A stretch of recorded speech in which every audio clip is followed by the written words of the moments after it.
فاللحظه كده حسيت يا جماعه بجد والله اللهم لك الحمد، انا بفكر في الحاجه 80% بتحصل. طبعا مش كل حاجه، بس 80% من الحاجات اللي بفكر بيها بتحصل. جماعه ده من اكتر الفيديوز اللي انا عملتها وانا بجد متحمسه جدا اشاركها معاكم. تعالوا نشوف احلى تجربه. هلو يا جماعه، ازيكم عاملين ايه؟ انا رحت جزيره المعادي وعايزه اقول لكم يا زين ما اخترت يوم انزل فيه اصلا عشان خاطر اخرج. الجو حر جدا جدا، انا مستنيه بس الدنيا تهدى والشمس تهدى شويه وبعد كده هبدا اتحرك من المكان. جماعه بصوا بقى، انا طلبت الاكل ده، طلبت حاجات خفيفه جدا لانه اصلا مش جعانه. اول حاجه طلبت طاجن ورق العنب، بس هو لسه طالع حالا من الفرن فتحفه، طاجن ورق عنب فظيع. وطلبت كمان الكورسلو دون، بس هو جاي معاه زبيب. ايه هاكل بقى دلوقتي. هلو يا جماعه، تعالوا بقى نجرب مع بعض الاكل كده ونشوف عامل ازاي. بص هو اولا سخن جدا، يعني طالع من النار سخن مولع، فده احلى حاجه فيه، كانه اكل بيتي بالظبط.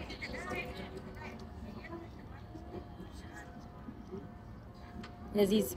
بصوا الورقه طالعه سخنه مولعه ازاي، فظيع. بسم الله.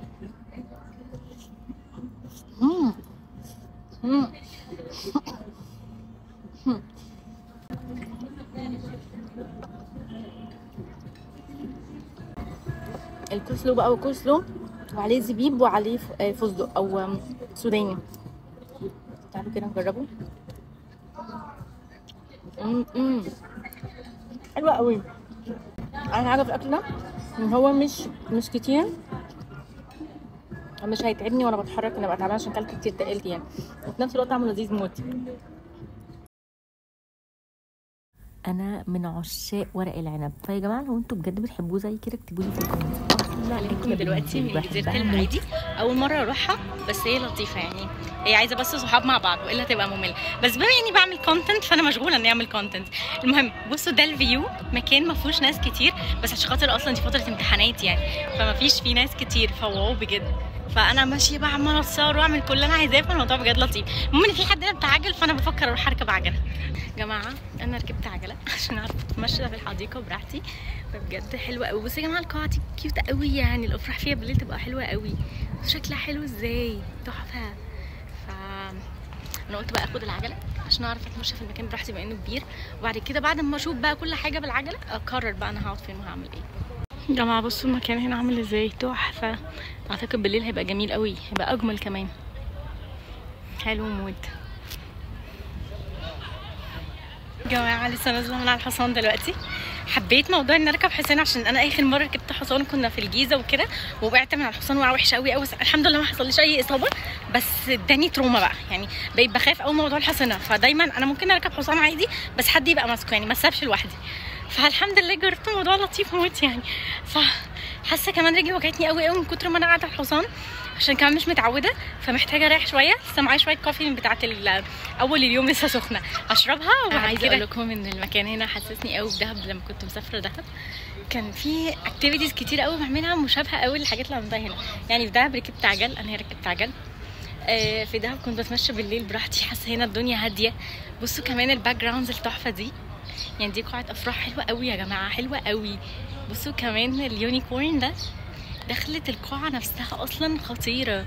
ف ان شاء الله اعمل فرحي هنا ان شاء الله، يعني بجد حلوه موت. جماعه بقى تعالوا اوريكم اوتفيت النهارده، بما اني مشغوله جدا عم بصراحه عماله اصور ومثير اوريكم الاوتفيت. بصوا بقى بيستاشيو وموف، اوكي، والشوز اسود، والحجاب كذا لون مع بعض، فشايفين شكله حلو موت. تعالوا بقى عايزه اقول لكم موقف فظيع حصل معايا النهارده. كنت بجيب حاجات من تحت، وكنت عايزه اعمل الحركه اللي هي بتاعت لو الشميز طويل بندخل عروتين في زرار واحد عشان نقصره.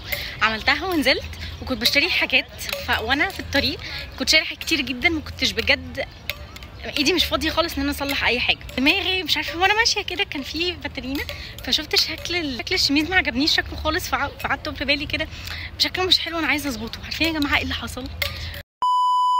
لقيت واحده وقفت في الطريق من غير اي مقدمات، وحتى من غير ما تسالني كنت عايزه اظبطه ولا لا، لقيتها بتقول لي بصي ثانيه عشان هو شكله مش لطيف، تعالي انا عايزه اظبطه لك. بجد يا جماعه وقفت، لقيتها وقفت ظبطت لي اللي انا كنت عايزه اظبطه، وانا مش عارفه اعمله عشان انا ايدي فيها حاجات، ولو وقفت هضطر اسيب كل الحاجات فهعطل نفسي على الفاضي. فاللحظه كده حسيت يا جماعه بجد والله اللهم لك الحمد، انا بفكر في الحاجه 80% بتحصل. طبعا مش كل حاجه، بس 80% من الحاجات اللي بفكر بيها بتحصل. انا حبيت قوي الباك جراوند هنا، وبعدين بقى مع غروب الشمس تحفه جدا، النيل مع الاشجار مع غروب الشمس، حاجه كده عظمه قوي يا جماعه. وكنت بجد مبسوطه قوي وحاسه ان انا ما عنديش اي مشاكل خالص. بصوا انا رحت جزيره المعادي، عملت حاجات فظيعه. بصوا بقى، رحت اتصورت، عارفين انت الكاستيومز اللي بنتصورها وبنبقى كاننا فراعنه او من الارياف وكده، فانا اتصورت حاجه شبه كده. تعالوا بقى اوريكم صوره حلوه قوي. بصوا حلوه قوي يا جماعه، بصوا شكلها كيوت، تحسوها ملكيه موت. بصوا اتصورت الصوره دي، وكان في صور كتير طبعا، بس عمو بقى قال لي ان كل صوره 30 جنيه، فحسيت كل صوره 30 جنيه غاليه جدا، فخدت 2 على الموبايل وبرده دي كمان على الموبايل، وخدت الصوره دي كارت، احلى صوره فيهم، فعشان كده عملتها كارت. حلوه قوي، عايزه برواز وتبقى تحفه يا جماعه. اليوم خلص والساعه دلوقتي 8 الا وخلاص، الدنيا هتبدا تليل، فانا لازم اقوم اروح. ده كان الفيديو بتاع النهارده. اتمنى الفيديو ده يكون عجبكم وفاتكم. ما تنسوش تعملوا سبسكرايب واكتبوا لي حابين تشوفوا ايه نعمله مع بعض، واشوفكم في الفيديوز اللي جايه. باي باي.